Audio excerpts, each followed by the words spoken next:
ഈ ഒരു പ്രപഞ്ചത്തിൽ നക്ഷത്രങ്ങൾ, ഗാലക്സികൾ ഒന്നുമില്ലാത്ത ഒരു വലിയ പ്രദേശമുണ്ട്. അതായത് ആക്ച്വലി അവിടെ ഒന്നും തന്നെ ഇല്ല.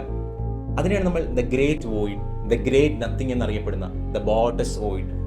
നമ്മൾ സാധാരണയായി ചിന്തിക്കുന്നത് ഈ ഒരു പ്രപഞ്ചം മുഴുവൻ നക്ഷത്രങ്ങളും ഗാലക്സികളും കൊണ്ട് നിറഞ്ഞു നിൽക്കുന്നു എന്നുള്ളതാണ്. യാഥാർത്ഥ്യം എന്നത് അങ്ങനെയല്ല. ഈ ഒരു സ്പേസിൽ ഒരുപാട് കോസ്മിക് വോയിഡുകളുണ്ട്, അതായത് ഒന്നും തന്നെ ഇല്ലാത്ത പ്രദേശങ്ങൾ.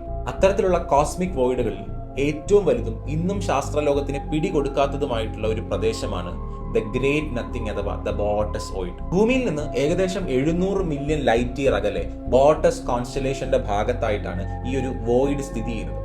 ഏകദേശം 330 മില്യൺ ലൈറ്റ് ഇയേഴ്സ് ആണ് ഈ ഒരു ഗ്രേറ്റ് വോയിഡിന്റെ വ്യാസം അല്ലെങ്കിൽ അതിന്റെ ഡയമീറ്റർ എന്ന് പറയുന്നത്. നമ്മുടെ ഭൂമിയും സൂര്യനൊക്കെ ഉൾപ്പെടുന്ന മിൽക്കി വേ ഗാലക്സി എന്ന് പറയുന്നത് 1,00,000 ലൈറ്റ് ഇയർ മാത്രമേ ഉള്ളൂ അതിന്റെ വലിപ്പം. അതായത് 1000-ഓളം ഇത്തരത്തിലുള്ള ഗാലക്സികൾ നമുക്ക് ആ ഒരു ഗ്രേറ്റ് വോയിഡിനകത്ത് കൊണ്ട് നിറയ്ക്കാൻ പറ്റുമെന്നാണ് അതിന്റെ അർത്ഥം.